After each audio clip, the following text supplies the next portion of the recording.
Hola amigas, amigos de plataforma, gracias por estar aquí nuevamente. Es un placer, como siempre, poder conversar con ustedes, plantearles algunos comentarios, interpretaciones sobre los temas de la realidad que nos interesa como ciudadanía.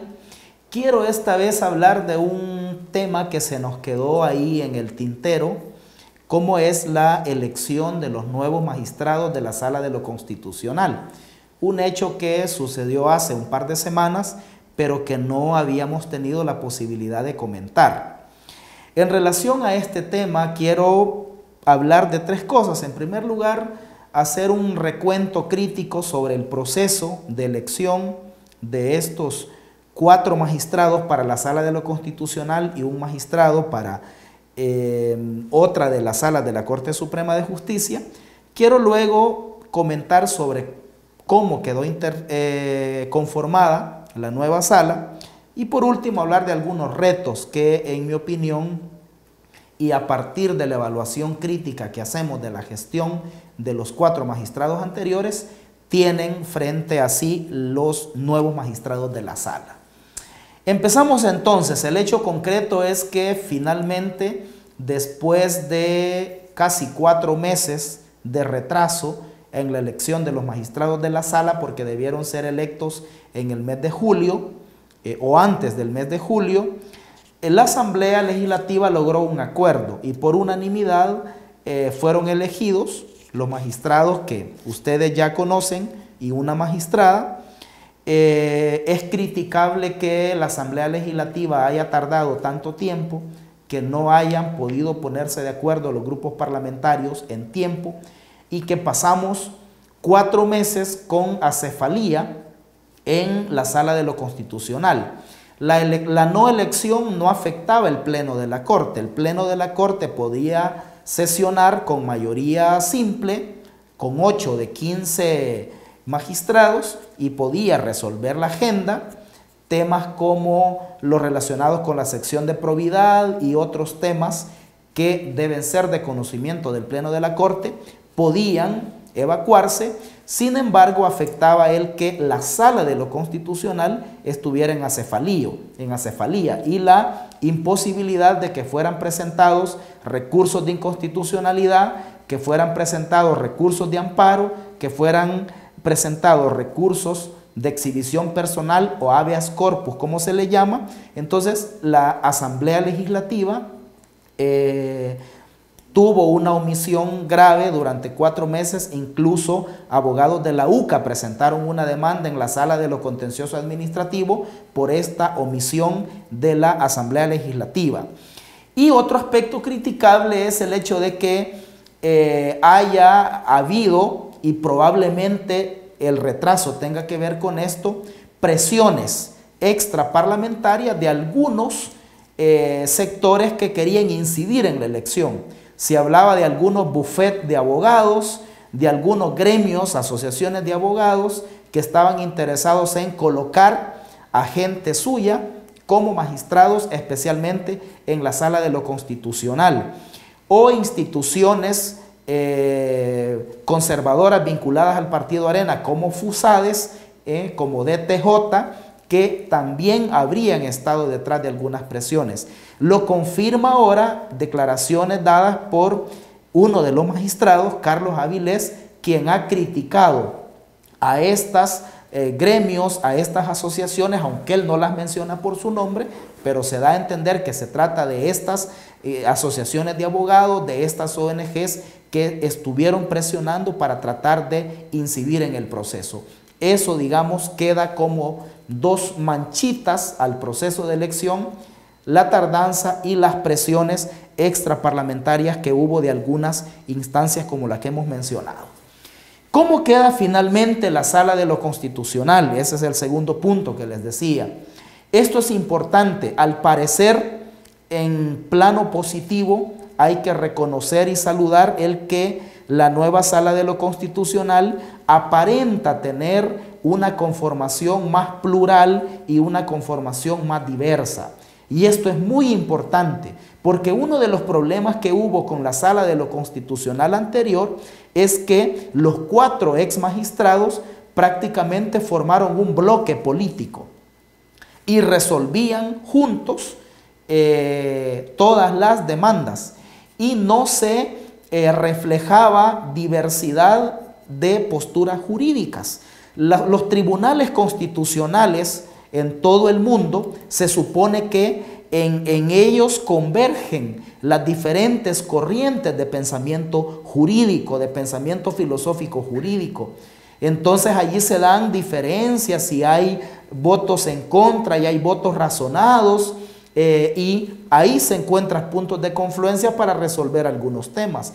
Pero en el caso de la Sala de lo Constitucional anterior, lo que hubo fue un bloque político, una dictadura de 4 magistrados que tenían unidad de criterios porque probablemente respondían a los mismos intereses y entonces no había posibilidad de que se expresara la diversidad del pensamiento jurídico, además de todas las cosas que les hemos criticado a los 4 magistrados anteriores, ¿verdad? El prácticamente haberse sometido a la estrategia del partido Arena para boicotear al gobierno, sobre todo en el tema financiero, de haber cerrado filas para defender intereses oligárquicos, resoluciones en temas estructurales como el sistema tributario, como el modelo económico, como la política monetaria, como el sistema mediático. Ahí fueron totalmente conservadores los 4 ex magistrados para defender intereses pudientes, ¿verdad? Les hemos criticado también esa visión antipartido y esta reforma electoral forzada que hicieron, porque fue llevándose la Constitución, ¿verdad? En varias sentencias relacionadas con el tema electoral, sobre todo las que se refieren a candidaturas independientes, a voto cruzado, prácticamente los señores magistrados modificaron la Constitución de la República vía sentencia judicial. Entonces, aparte de todas esas críticas, está el hecho de que formaron un bloque político y ojalá que con esta nueva Sala de lo Constitucional se garantice una pluralidad y una diversidad en el planteamiento jurídico. ¿Cuáles son entonces los retos? Hablemos de los retos que tienen los nuevos magistrados de la Sala de lo Constitucional. Bueno, el primer reto que tienen evidentemente es someterse a la Constitución. Es decir, ser respetuosos, ser garantes de las disposiciones de los principios constitucionales.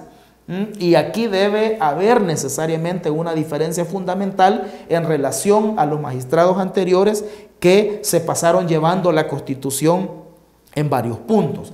En segundo lugar, estos magistrados tienen la responsabilidad de rápidamente, en la lógica de la pronta y cumplida justicia, retomar temas que se quedaron en resabio de la Sala de lo Constitucional anterior. La Sala de lo Constitucional anterior, los 4 ex magistrados fueron tan irresponsables que incluso dejaron casos en el limbo, como el del magistrado del Tribunal Supremo Electoral, Ulises Rivas, a quien suspendieron, pero nunca resolvieron finalmente si lo destituían o qué.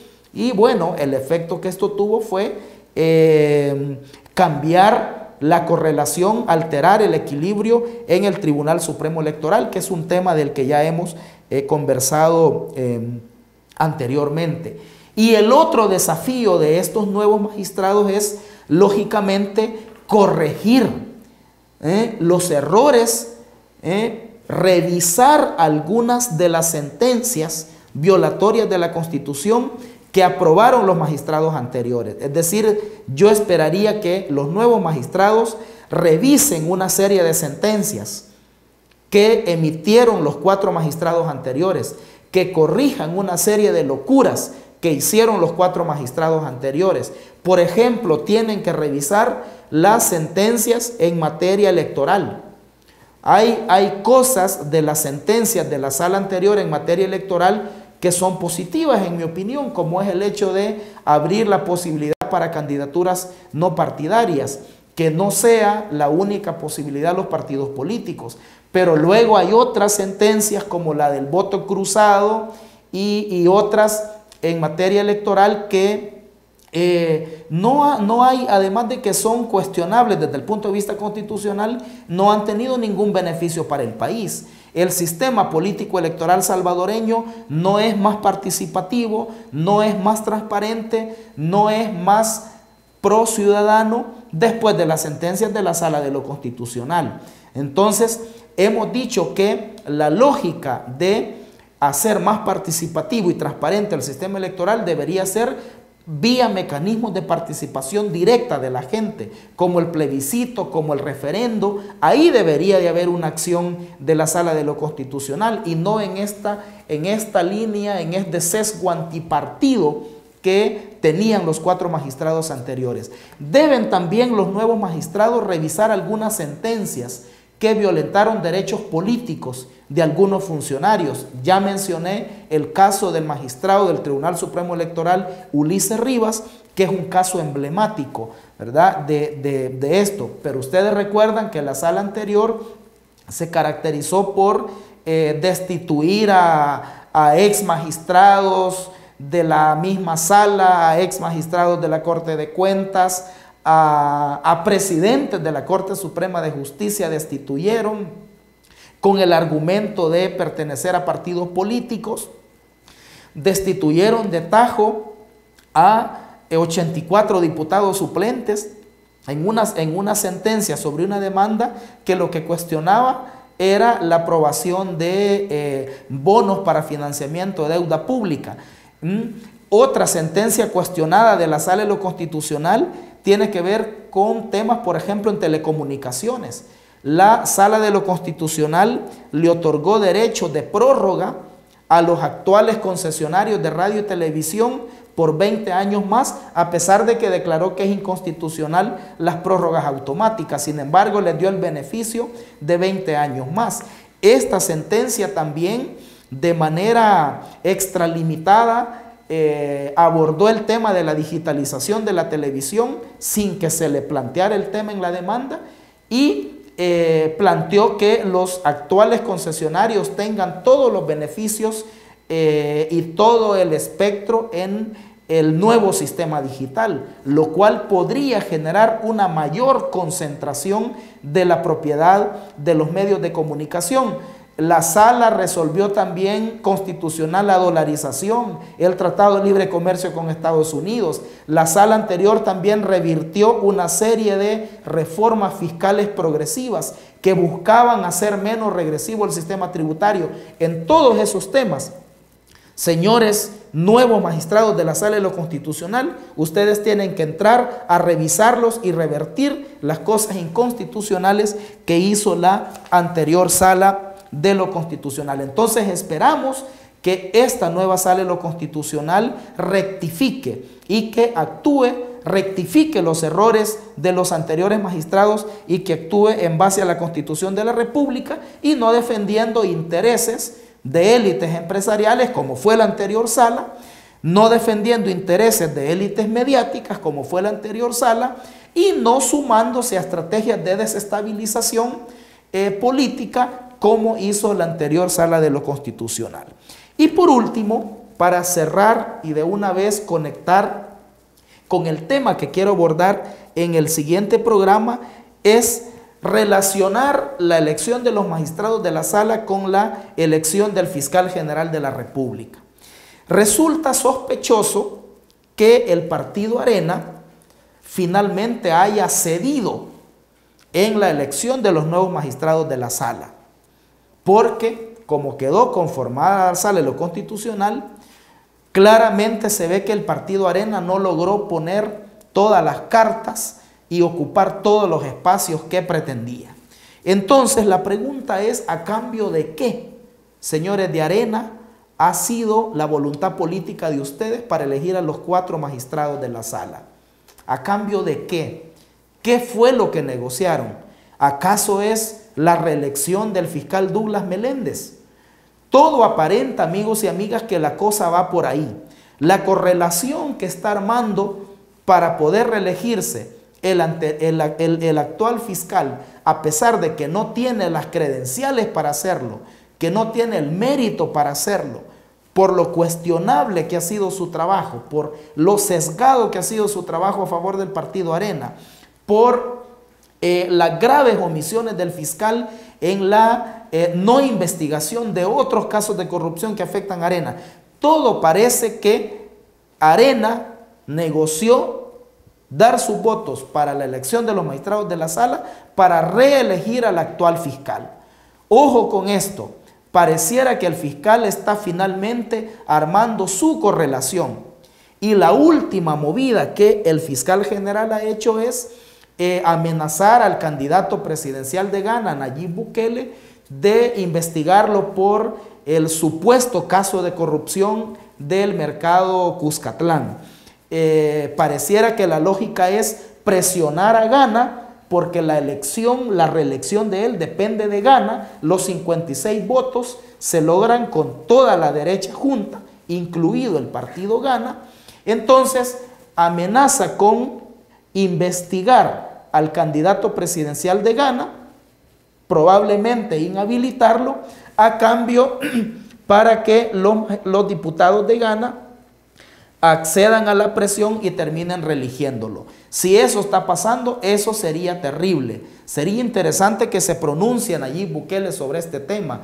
Algunos saluditos que Walter Araujo y otros seguidores de Nayib Bukele le están mandando ya al fiscal Meléndez da la sospecha de que el partido Ghana va a terminar cediendo, y a cambio de que el fiscal deje en paz la candidatura de Bukele, los diputados de Ghana van a terminar votando por el fiscal Meléndez para su reelección en los próximos días. Ojo, amigos y amigas, nosotros hemos dicho en este programa que el país necesita un fiscal general decente, honesto, capaz, independiente de los partidos, de los grupos de poder, de las organizaciones criminales, de cualquier instancia, cualquier poder fáctico que afecte el desempeño de la fiscalía. El rol de la fiscalía es garantizar la legalidad, perseguir todos los delitos, garantizar los intereses del Estado y de la sociedad. Y ese rol no lo ha cumplido el actual fiscal.